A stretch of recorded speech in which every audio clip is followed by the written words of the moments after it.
अस्सलामुअलैकुम वरहमतुल्लाहि वबरकातुहू। तो चलिए दोस्तों, एक नए टॉपिक के साथ आपके सामने हैं नईम सर, हजरत मकबूलिया उर्दू हाई स्कूल हानगल के जानिब से। तो दोस्तों, आज की इस वीडियो में हम जो टॉपिक सीख रहे हैं ये इतना इम्पोर्टेंट टॉपिक है जो कि कर्नाटक में जो भी कॉम्पिटिटिव एग्जाम रखा जाता है उसके रिलेटेड सीईटी रखा जाता है, उसमें ये जो आज हम वीडियो में देख रहे हैं वो टॉपिक, इसके रिलेटेड एक क्वेश्चन जरूर पूछा जाता है। चाहे तो आप क्वेश्चन पेपर निकाल के देखिए। हाँ, इससे पीछे जो हुआ है टीचर्स रिक्रूटमेंट, उसमें भी, उस सीट में भी आज जो हमें टॉपिक देख रहे हैं उसमें भी एक क्वेश्चन पूछा गया है। हाँ, थोड़ा ट्विस्ट करके पूछा गया है। उस तरीके का ट्विस्ट और ये डिटेल वीडियो में हम ये टॉपिक सीख रहे हैं। आज का टॉपिक है विभक्ति प्रत्यय। तो दोस्तों, इस वीडियो में हम विभक्ति प्रत्यय एक इंपॉर्टेंट टॉपिक को सीख रहे हैं और एग्जाम में किस तरीके से ट्विस्ट करके सवालात पूछा जाएगा वो भी देखेंगे और डिटेल में भी इस टॉपिक को देखेंगे। चलिए, हाँ, एक दरख्वास्त है, जो भी नए हैं इस वीडियो को देख रहे हैं और जो भी नए हैं आखिर तक वीडियो देखिए और इंपॉर्टेंट पॉइंट्स को पॉइंट आउट कीजिए और साथ ही साथ इस वीडियो को लाइक कीजिए, शेयर कीजिए। हाँ, जो भी नए हैं उसे सब्सक्राइब कीजिए, क्योंकि आपका सपोर्ट ज्यादा वीडियो बनाने में हमें भी इंटरेस्ट आएगा। चलिए वीडियो स्टार्ट करेंगे।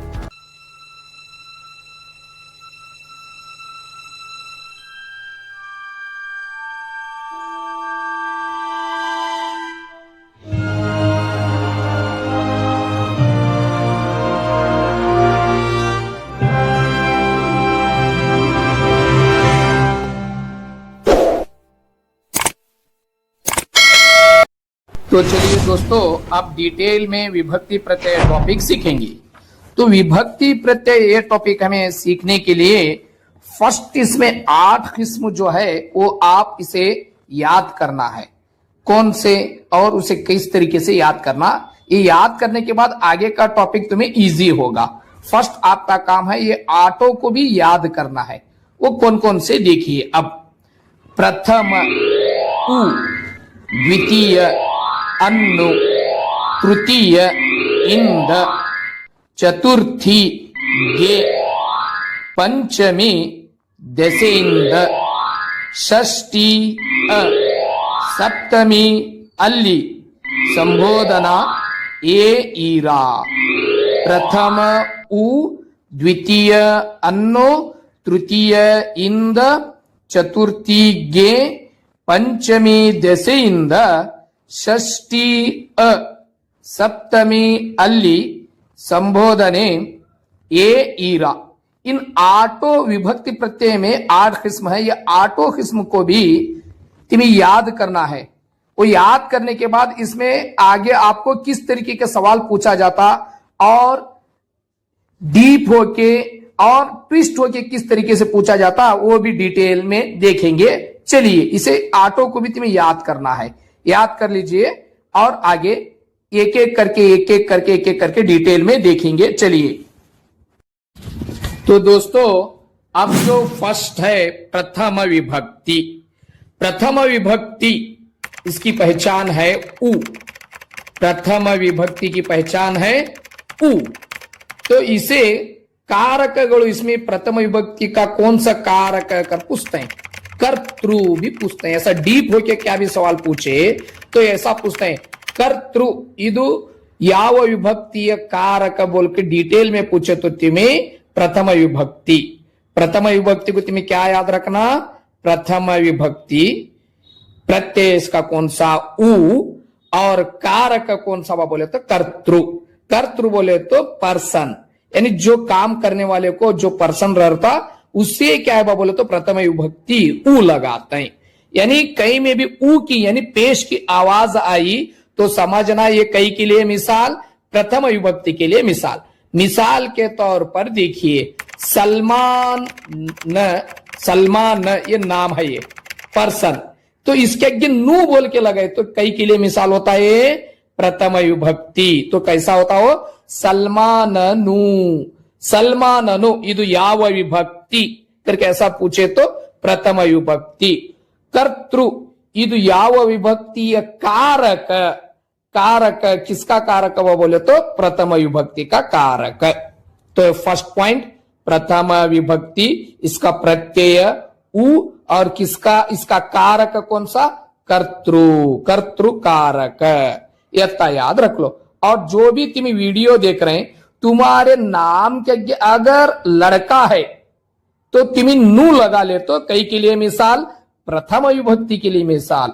अगर लड़की है तो तुम्हारे नाम के क्या लगा लेना, लू लगाना. लू लगा ले बोले तो देखो मिसाल के तौर पर फातिमा वीडियो देख रहे हैं तो फातिमा आप अपने नाम के आगे क्या लगा ले सकते हैं, लड़की है लू. लू में ऊ की आवाज आ रही है नहीं, देखो यस आ रही है. तो फातिमा लू ऊ. तो ये कई के लिए कौन सी विभक्ति के लिए मिसाल है, ये प्रथम विभक्ति के लिए मिसाल है. समझ में आया. अब नेक्स्ट द्वितीय विभक्ति देखेंगे. द्वितीय विभक्ति, तो द्वितीय विभक्ति इसका प्रत्यय क्या बोले तो अन्नो. द्वितीय विभक्ति का प्रत्यय क्या है, अन्नो. और इसका कारक क्या है बोले तो कर्म. तो द्वितीय विभक्ति में क्या याद रखना, द्वितीय विभक्ति प्रत्यय अन्नो, कारक कर्म. तो कई में भी अन्नो यानी नू और न का वत आया बोले तो वो कई कौन सी विभक्ति के लिए मिसाल है, द्वितीय विभक्ति के लिए मिसाल है. मिसाल के तौर पर देखो बाಳೆಯ हण्णु, तो ये नको दूसरी लेंगे. यानी मिसाल के तौर पर मर, मर यानी दरख्त, गिड़ दरख्त, इसके लिए मिसाल लेंगे. मर, मर उसके आगे वन्नु, मरवन्नु ಇದು ಯಾವ ವಿಭಕ್ತಿ कर पूछते हैं. मरवन्नु ಇದು ಯಾವ विभक्ति. देखो द्वितीय विभक्ति की पहचान क्या है, नू और न का वत. मरवन्नु देखो जरा गौर कीजिए, यस आखिर में नू और न का वत आ रहा. तो ये कई के लिए मिसाल है बोले तो द्वितीय विभक्ति के लिए मिसाल है. तो द्वितीय विभक्ति में तुम्हें क्या याद रखना, द्वितीय विभक्ति प्रत्यय अन्नो, कारक क्या बा इसका कर्म. ऐसा पूछना है एग्जाम में. मनेयन्नो ಇದು ಯಾವ विभक्ति, यस द्वितीय विभक्ति. इजी, जरा डीप होके ऐसा पूछते हैं. कर्म ಇದು ಯಾವ ವಿಭಕ್ತಿಯ कारक. कर्म ಇದು ಯಾವ ವಿಭಕ್ತಿಯ कारक बोले तो द्वितीय विभक्तिय कारक. आंसर द्वितीय विभक्ति कर पूछना. ओके. अब नेक्स्ट तृतीय विभक्ति, चलो देखेंगे. तृतीय विभक्ति, तृतीय विभक्ति इसे तुम्हें इसका प्रत्यय क्या बोले तो इंद और कारक करण. कारक करण. इंद, इंद यानी एक जरिया है, किस जरिए से काम हो रहा. तो ये क्या बोले तो तृतीय विभक्ति इंद. तृतीय विभक्ति में क्या याद रखना, तृतीय विभक्ति प्रत्यय इसका इंद और करण इसका कारक करण. तो एक मिसाल यानी जो भी दिए गए मिसाल में इंद, इंद यानी यत्ता याद रखो, अंडा, अंडा यानी अनुस्वर और द आया बोले तो वो कई के लिए मिसाल, तृतीय विभक्ति के लिए मिसाल है. मिसाल के तौर पर देखो यहां मने इंद, मने इंद, मने इंद ಇದು ಯಾವ विभक्ति कहे तो देखो तुम्हें मने इंद उसमें आखिर में अंडा यानी अनुस्वर और द आ रहा. तो अनुस्वर अंडा यानी वो अंडा और द बोल के आया तो ये कौन सी विभक्ति के लिए मिसाल है, यस तृतीय विभक्ति के लिए मिसाल है. तृतीय विभक्ति में आप इतना याद रखो, तृतीय विभक्ति प्रत्यय क्या बा इंद और कारक क्या बा बोले तो करण. करण तो याद रखो एग्जाम में इसके एक सवाल और एक ले लो. मिसाल के तौर पर गिड़वन्नु ಯಾವ विभक्ति, वन्नु, नु और न का वत यानी द्वितीय विभक्ति. गिड़ इंद, यस तृतीय विभक्ति. कई इंद एक जरिया है यानी ನಾನು ಬರೆಯುತ್ತೇನೆ, ನಾನು ಕೈಯಿಂದ ಬರೆಯುತ್ತೇನೆ, मैं हाथ के जरिए से लिखता हूं. इंद कई इंद, अंडा और द आ रहा तो ये तृतीय विभक्ति के लिए मिसाल है। तो चलो अब चतुर्थी विभक्ति देखेंगे। चतुर्थी विभक्ति, तो चतुर्थी विभक्ति इसे तुम्हें क्या याद रखना इसमें बोले तो चतुर्थी विभक्ति प्रत्यय इसका क्या बोले तो गे, यानी दिए गए मिसाल में गे बोल के आया तो ये कौन सी विभक्ति के लिए मिसाल? चतुर्थी विभक्ति के लिए मिसाल। कौन सी विभक्ति के लिए? चतुर्थी विभक्ति के लिए मिसाल। और इसका कारक क्या बोले तो सप्रधान। सप्रधान इससे पीछे जो सीईटी में हुआ है ऐसा पूछे, सप्रधान ಇದು ಯಾವ विभक्ति कारक अगर पूछे तो थोड़ा ट्विस्ट करके पूछे, यानी हर बार मिसालें देखो। मिसाल यानी मने गे, ये मिसाल है। ये गे बोल का आया, हाँ गे कई की पहचान, चतुर्थी विभक्ति की पहचान, तो ये आसानी होगी याद रखने में। मगर जरा ट्विस्ट करके उसका कारक पूछता, यानी सम प्रधान ಇದು ಯಾವ विभक्ति कारक, तो चतुर्थी विभक्ति। चतुर्थी विभक्ति में क्या याद रखना कि चतुर्थी विभक्ति प्रत्यय गे, दिए गए मिसाल में गे बोल का आया बोले तो चतुर्थी विभक्ति। और ट्विस्ट होके पूछा तो इसका कारक कौन सा कर पूछा तो सप्रधान। सप्रधान बोला। ओके, चलिए अब पंचमी विभक्ति। पंचमी विभक्ति में इसकी पहचान इंद। इंद यानी देसे इंद बोल के आता है। यहां देसे इंद बोल के आया बोले तो ये कई के लिए मिसाल, पंचमी विभक्ति के लिए मिसाल। इसे अप्रधान, अप्रधान बोलते हैं, यानी अगुलवी के भी बोलते हैं इसे। सप्रधान, संप्रधान चतुर्थी, अप्रधान पंचमी विभक्ति के लिए मिसाल है। तो इसके लिए मिसाल भी देखो। इसे पंचमी विभक्ति को तुम्हें क्या याद रखना? पंचमी विभक्ति प्रत्यय इंद, कारक अप्रधान, ऐसा याद रखो। और मिसाल मिसाल के तौर पर देखो, रामन देसे इंद, तो देसे इंद बोल के आया बोले तो समझ लो ये कौन सी विभक्ति है? पंचमी विभक्ति है। अब नेक्स्ट जो है षष्ठी विभक्ति। षष्ठी विभक्ति, इसमें तुम्हें क्या याद रखना? षष्ठी विभक्ति प्रत्यय अ, षष्ठी विभक्ति प्रत्यय अ, इसका कारक क्या होता हुआ बोले तो संबंध, रिलेशन, संबंध, संबंध। अब एग्जाम में डायरेक्ट अ, यानी मिसाल के तौर पर देखो, लड़का रहा, जो ये वीडियो देख रहे हैं तुम्हारे नाम के आगे न लगा लो, न में अ की आवाज आ रही है तो ये षष्ठी विभक्ति के लिए पहचान है। लड़की है बोले तो तुम्हारे नाम के आगे ळ लगा लो, ळ ळ अ बोल के आ रहा है, अ बोल के आया तो कई के लिए मिसाल, षष्ठी विभक्ति के लिए मिसाल। मिसाल के तौर पर देखो यहां, अब वीडियो कौन सलमान वीडियो देख रहा, तो सलमान तो ऑलरेडी न है, फिर इसके आगे न लगाना। सलमानन ಇದು ಯಾವ विभक्ति? सलमानन ಇದು ಯಾವ विभक्ति? षष्ठी विभक्ति। अभी एक मिसाल लो। मिसाल के तौर पर सुलेमान, इसमें भी आखिर में न आए तो न है बोल को अ बोल के नहीं समझना, बल्कि सुलेमान न ಇದು ಯಾವ विभक्ति? षष्ठी विभक्ति। अब एक देखो मुबारक, इसमें न नहीं है तो ये न नहीं है सो नामी, तो मुबारक उसके आगे न लगा लो, लड़का है तो न, मुबारक न ಇದು ಯಾವ विभक्ति?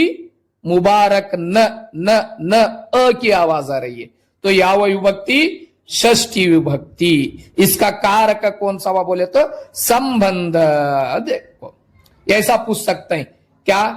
मुबारक, मुबारक न ಇದು ಯಾವ विभक्ति? न अ आया, ओके षष्ठी विभक्ति। ऐसा भी पूछते हैं तुम ना। संबंध ಇದು ಯಾವ विभक्तिಯ कारक? किसका ये कारक? षष्ठी विभक्ति का कारक। अगर वीडियो लड़की देख रहे हैं कोई भी, तो मैडम देखिए तुम्हारे नाम के आगे क्या लगा लेना है? आप ळ लगा लेना है। फातिमा वीडियो देख रहे हैं तो आप आपके नाम के आगे ळ लगा लीजिए। फातिमा ळ, ळ में आखिर में अ आ रहा है तो ये षष्ठी विभक्ति के लिए मिसाल है। तो नेक्स्ट सप्तमी विभक्ति। सप्तमी विभक्ति, ये इसका प्रत्यय अल्ली और इसका कारक अधिकरण, अधिकरण, इसका कारक अधिकरण। तो मिसाल ले लो, अल्ली, अल्ली यानी दिए गए मिसाल में आखिर में ली और ल का वत्ताया, ली और ल का वत्ताया, तो समझ लो ये सप्तमी विभक्ति के लिए मिसाल है। तो जो भी वीडियो देख रहे हैं, अगर लड़के हैं तो तुम्हारे नाम क्या कि नल्ली लगा लो, नल्ली तिमी। लड़की है तो डल्ली, बल्कि लड़की है तो लल्ली, लड़का नल्ली, लड़की लल्ली। तो मिसाल के तौर पर मनेयन्नो, तो द्वितीय विभक्ति हुआ। मनेयल्ली, इदु याव विभक्ति, मने यल्ली। देखो आखिर में तवज्जो दो, आखिर में विभक्ति प्रत्यय के, हर विभक्ति प्रत्यय के आखिर जो रहता है उसे तवज्जो देना है, और आखिर में ली और ल का वत आ रहा है। तो ये कई के लिए मिसाल है, सप्तमी विभक्ति के लिए मिसाल है। अब लड़के के लिए मुबारक नल्ली, मुबारक नल्ली, इदु याव विभक्ति सप्तमी विभक्ति। एक क्यों, उसमें अल्ली की आवाज आ रही, यानी ली और ल का पहचान वहां है। ये ऐसा है बा बोले तो कई की पहचान है, ये सप्तमी विभक्ति के लिए पहचान है। तो फातिमा लड़की, अगर लड़की देख रही है तो आप देख रहे हैं, तो आपके नाम के आगे जो भी लड़कियां देख रहे हैं तो आपके नाम के आगे लल्ली लगा लो।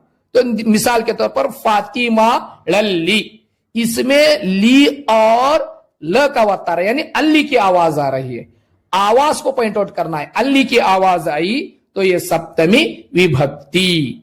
संबोधन है आप लास्ट, देखो इससे फर्स्ट सप्तमी विभक्ति में आप क्या याद रखना, सप्तमी विभक्ति में एक सप्तमी विभक्ति प्रत्यय अल्ली, ओके यस, उसके साथ इसका कारक अधिकरण, यथा याद रख लो। नेक्स्ट संबोधन विभक्ति, संबोधन विभक्ति प्रत्यय इसकी पहचान ए, यथा याद रख लो, बस इसका पूछता ए यानी दीर्घ बोलते हैं इसे, यानी कौन सा भी, अगर लड़का है तो ने लिख को उल्टा ना, दीर्घ लगाना, ने ए की आवाज आ रही है नहीं, हाँ, लड़की है तो ले ए की आवाज आ रही है। तो इसे यथा याद रखो, इसमें क्या पूछेंगे आपको, संबोधना विभक्ति प्रत्यय इसका ये, और कारक अभिमुखीकरण, अभिमुखीकरण। तो मिसाल के तौर पर देखो, जो भी लड़के देख रहे हैं वीडियो, हमारे फ्रेंड्स देख रहे हैं, तुम्हारे नाम के आगे आप ने लगा लीजिए, मुबारक ने मिसाल, लड़की फातिमा ले मिसाल, ओके। संबोधन विभक्ति में आप इतना याद रखो, संबोधन विभक्ति प्रत्यय ए और कारक अभिमुखीकरण। तो एग्जाम में ऐसा पूछते हैं, मुबारक ने इदु याव विभक्ति, संबोधन विभक्ति, ओके। आवाज को तवज्जो देखो, हम ये करें, ओके। अब कारक पूछते हैं, अभिमुखीकरण इदु याव विभक्तिय कारक, संबोधन विभक्तिय कारक। तो देखो दोस्तों, इससे पीछे जो प्राइमरी टीचर्स रिक्रूटमेंट हुआ था, कारक पूछे, हर बार प्रत्यय पूछते थे, आवाज को तवज्जो देखो, तुम्हें विभक्ति प्रत्यय मालूम करने के लिए पूछते थे, मगर यहां कारक पूछे, वो क्या है आपके इसमें यहां है, देखो क्वेश्चन भी मैं आपके स्क्रीन के सामने ला रहा हूं, देखिए वो क्वेश्चन इस तरीके से है, ओके। अब देखो इसमें कारक कौन सा होता आप ही पहचानिए, देखिए क्वेश्चन को तवज्जो करके देखिए, कारक कौन सा पहचानिए, ओके। तो अब ऐसा भी देख लो एक जर्रा दोस्तों, हड़े गन्नड़ में भी क्या होता वो भी देखेंगे क्या, इतना याद रख लो, शॉर्ट में बोलता हूं लास्ट में, हड़े गन्नड़ कारक को प्रत्यय होता है सीखेंगे, प्रथम उ हमारे कन्नड़ में, हड़े गन्नड़ में म, द्वितीय अन्नु हड़े गन्नड़ में अम, तृतीय इंद हड़े गन्नड़ में इम, चतुर्थी गे हड़े गन्नड़ में भी गे, पंचमी दೆಸೆಯಿಂದ ಹಳೆಗನ್ನಡ में अत्तणिम, हಳೆगन्नड़ में अत्तणिम। षष्ठी विभक्ति में षष्ठी विभक्ति प्रत्यय अ, हಳೆगन्नड़ भी अ। सप्तमी विभक्ति अल्ली, हमारे हಳೆगन्नड़ में वर्ण बोल काता, वर्ण बोल काता। संबोधन विभक्ति ए, हಳೆगन्नड़ में भी ए। प्रथम विभक्ति उ, तीनों भी मिला के यानी कन्नड़ और उसके बाद में हಳೆगन्नड़ दोनों मिला के पढ़ रहा हूं। देखो मैं, प्रथम विभक्ति उ म, द्वितीय विभक्ति अन्नो अम, तृतीय विभक्ति इंद इम, चतुर्थी विभक्ति गे, पंचमी विभक्ति इंद अत्तणिम, षष्ठी विभक्ति अ, सप्तमी विभक्ति अल्ली वर्ण, संबोधन विभक्ति ए। तो ऐसा हಳೆगन्नड़ भी अगर पूछेंगे नहीं आपको इतना डीप, फिर भी हಳೆगन्नड़ के इसमें जरा वो साइड के उतना ही याद कर लीजिए। मैं समझता हूं कि आपको ये वीडियो डिटेल में समझ में आया होगा। फिर से नेक्स्ट वीडियो में हम मिलेंगे, तब तक के लिए अस्सलामु अलैकुम।